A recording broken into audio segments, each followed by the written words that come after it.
Por la señal de la Santa Cruz de nuestros enemigos, líbranos, Señor Dios nuestro, en el nombre del Padre, y del Hijo, y del Espíritu Santo. Señor mío y Dios mío, creo firmemente que estás aquí, que me ves, que me oyes. Te adoro con profunda reverencia.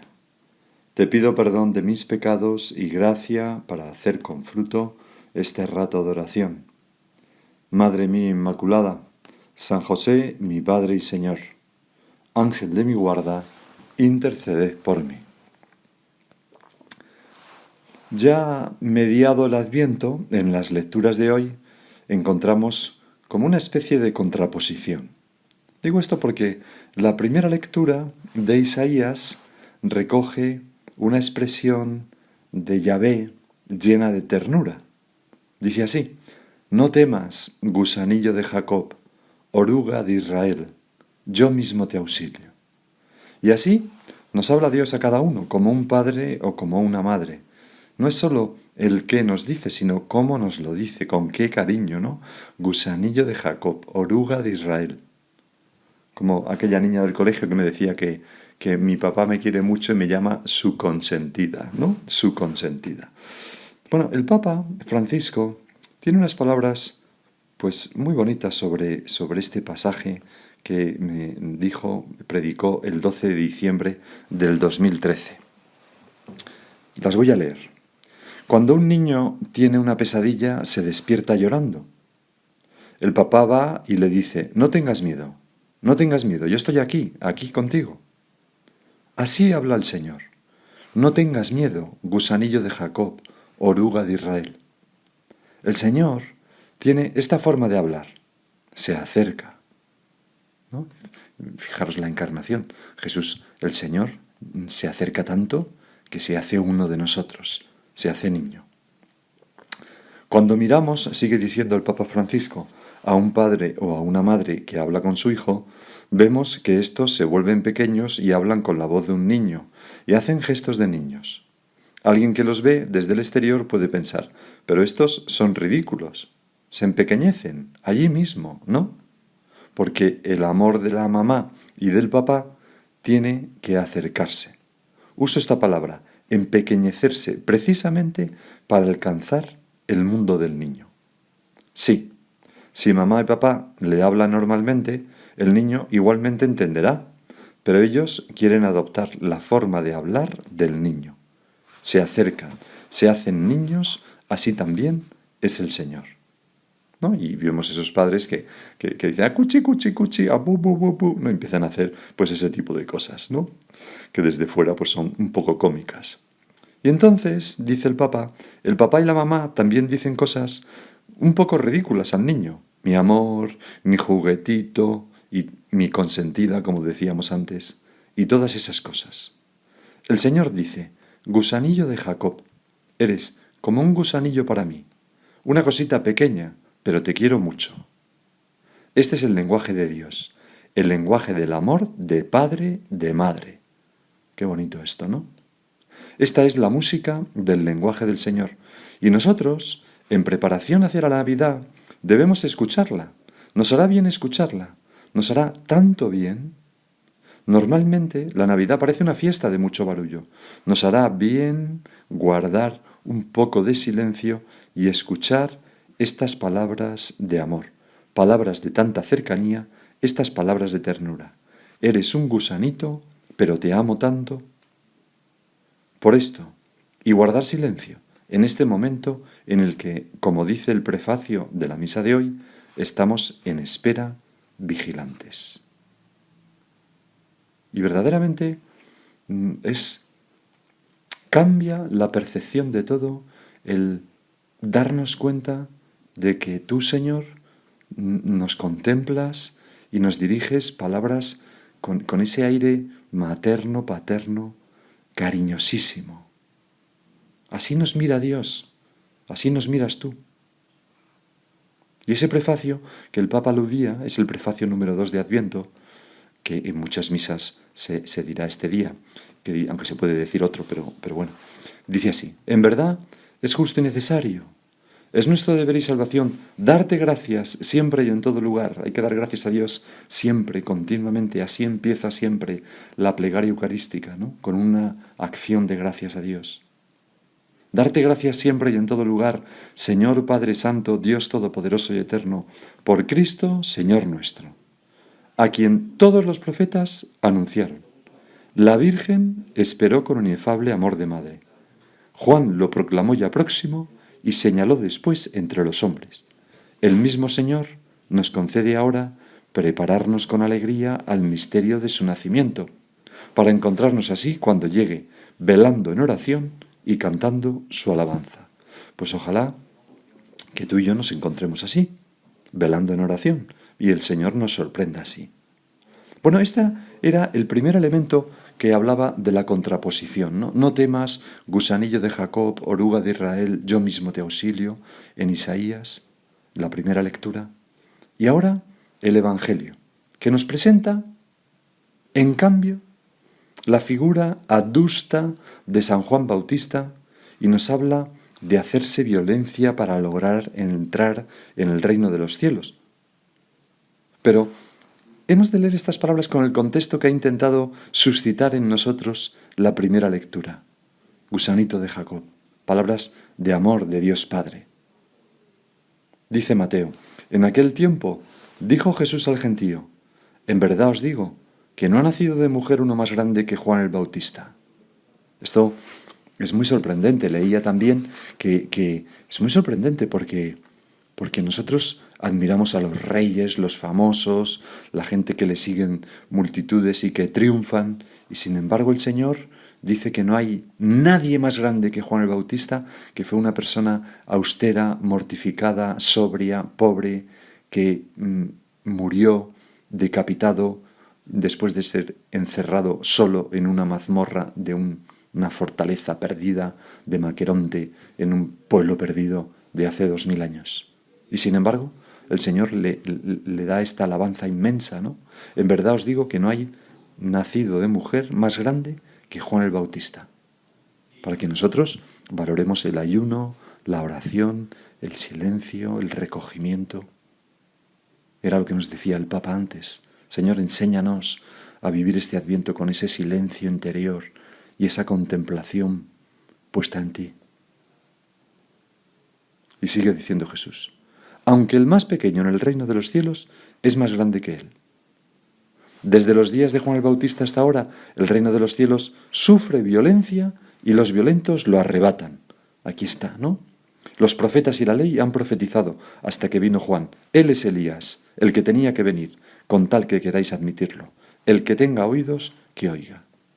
Pues estas palabras del Señor son muy exigentes.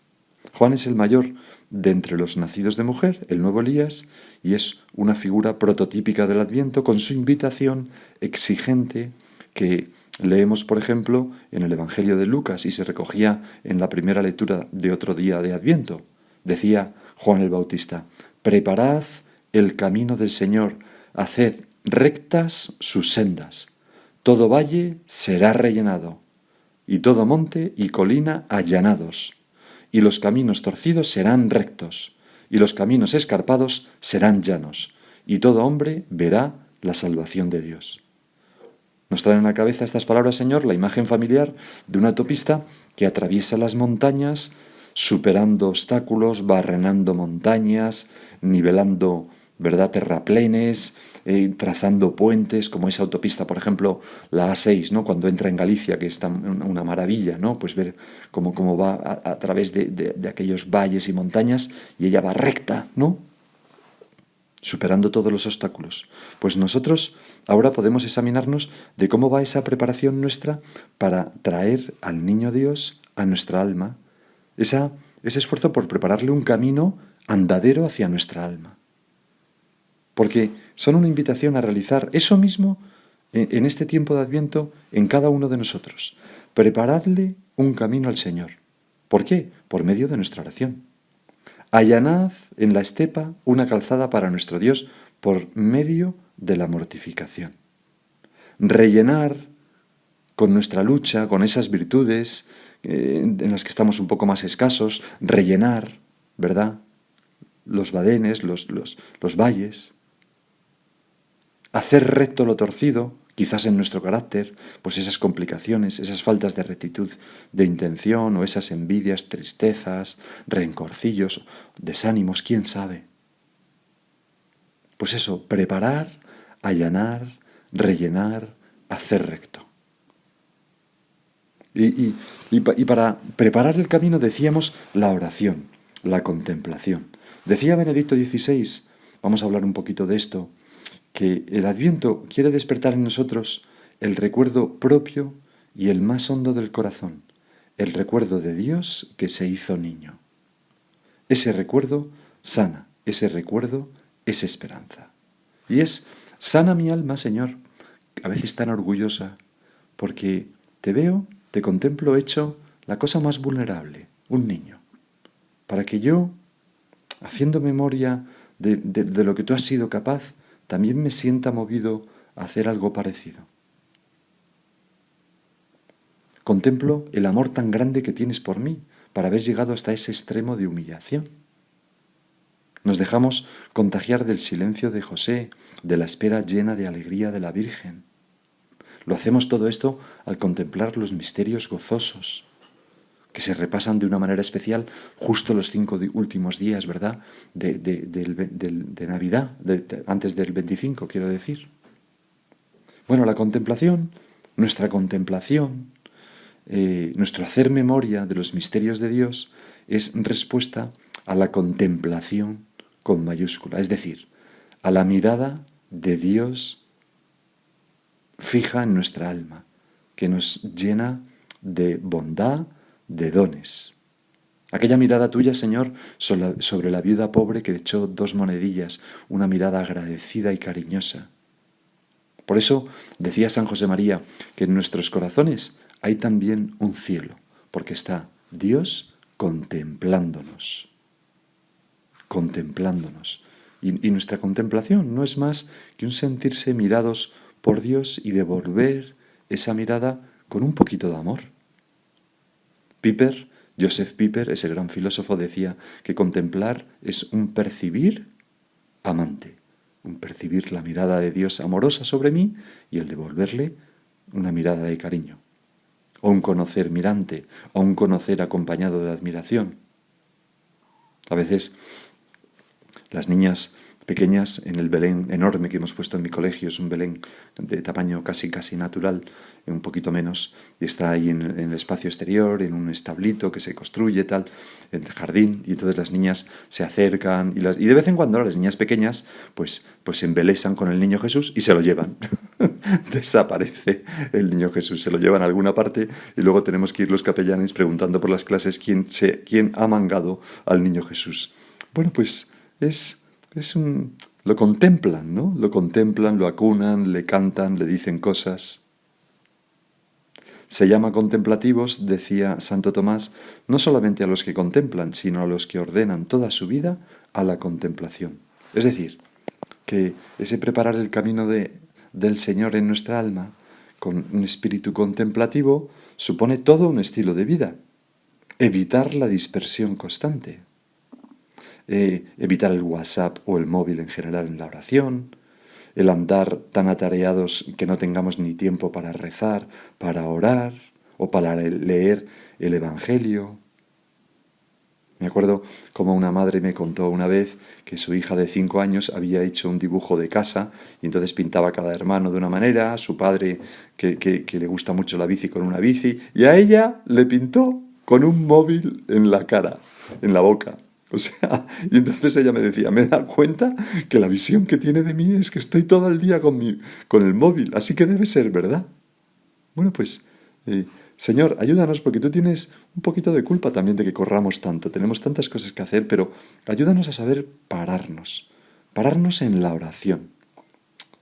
Lo hablaba hoy con una persona, ¿no? Que la oración no se trata de hacer muchas cosas, sino de pararnos, de cesar la actividad, de ponernos frente a ti, Dios nuestro, de abrirte nuestro corazón y de dejar que nuestro corazón se expansione y de descansar, de bajar esas revoluciones, ir sin prisas, hacer silencio.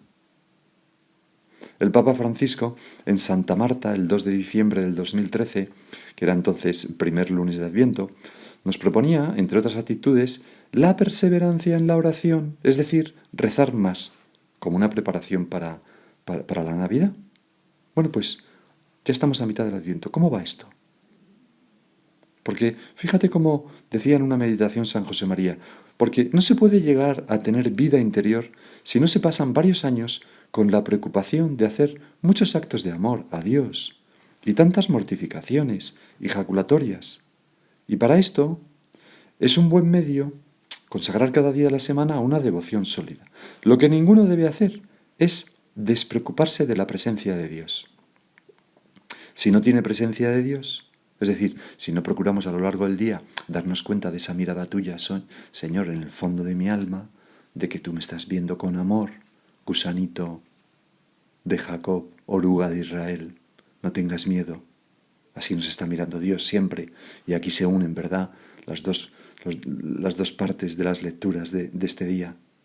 Pues si no me esfuerzo en eso, o si no me esfuerzo en decirte, Señor, te quiero, o Señor, gracias por esto, o Señor, perdóname porque esto no lo he hecho bien, pues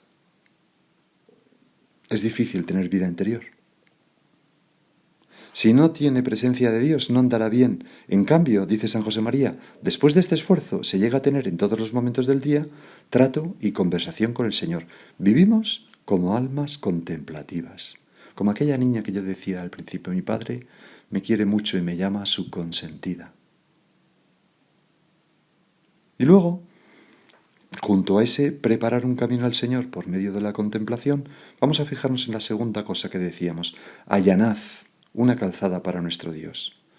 ¿Cómo allanamos, pues, los montes? ¿Cómo quitamos muchas de las cosas que estorban?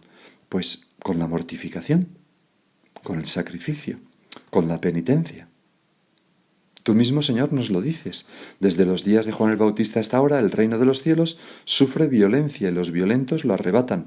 Ese hacernos violencia es una violencia a nosotros mismos, mortificando nuestros gustos, nuestra comodidad, nuestra pereza, nuestra vanidad, nuestra avaricia, esas visitas a Amazon, cuidado, nuestro carácter, que es... eso es allanar los montes que hay en nuestra alma. Decía San José María, la mortificación, en una meditación precisamente, la mortificación hay que buscarla en las cosas pequeñas y ordinarias, en el trabajo intenso. Estamos hablando de esto, Señor, contigo, porque es un punto en el que podemos también fijarnos en el Adviento, ¿no? Pues una pequeña mortificación que allane los montes y permita que ese camino de Dios hacia mí sea más fácilmente transitable. Concretarnos, pues un pequeño sacrificio, una pequeña mortificación para estos días, hasta Navidad. La mortificación hay que buscarla en las cosas pequeñas y ordinarias, en el trabajo intenso, constante y ordenado. Es decir, pues el modo de cumplir un trabajo que me han encargado, en mi horario de estudio, si soy estudiante, en la ayuda que presto en casa, etcétera, etcétera. Cosas pequeñas que no te hacen perder la salud, pero que te mantienen encendido. Son como astillas que echamos en la hoguera del amor de Dios. Mortificación en las comidas, pues elegir lo peor, no quejarse, contentarse con lo que nos ponen, comer un poquito más de lo que nos gusta menos y un poco menos de lo que nos gusta más. Y a la vez comer lo que nos gusta dando gracias a Dios. Minutos heroicos a lo largo del día, pues dejar el trabajo a la hora porque pues me voy a casa a ayudar, o voy a trabajar, o voy a hacer o cualquier otra cosa, voy a misa. O no curiosear aquello, porque pues, es una pérdida de tiempo.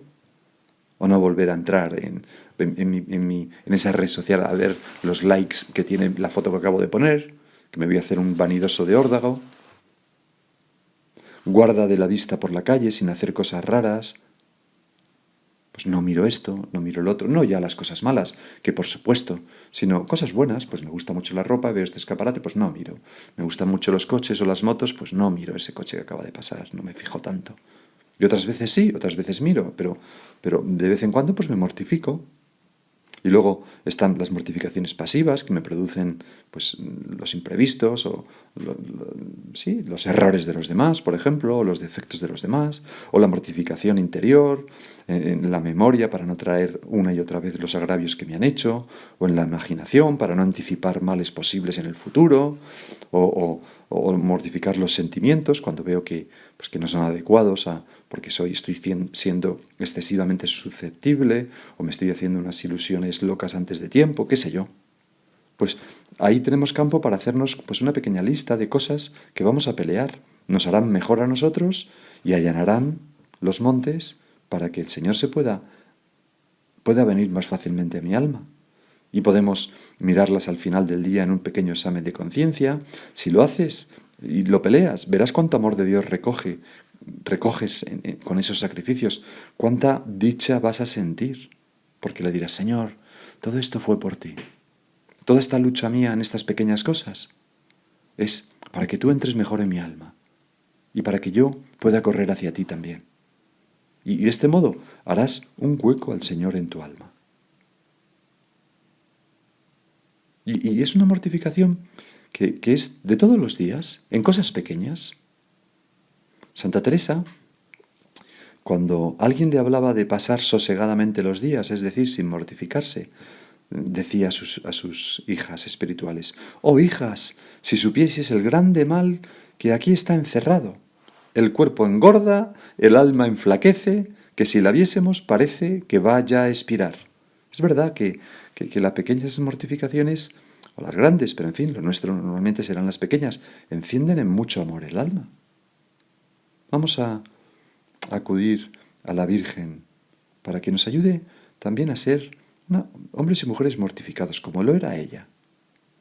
Y aún nos quedaría, pues, ver ese rellenar, ¿no? Sí, que sería como hacer crecer las virtudes, pero bueno, lo dejaremos para otro día. Vamos a acudir a nuestra Madre la Virgen, como decía, modelo de contemplación, modelo de oración, maestra del sacrificio escondido y silencioso, y le pedimos que nos ayude a seguir preparándonos muy bien para el nacimiento de su Hijo, nuestro Señor Jesucristo. Y ahora sigue tú por tu cuenta.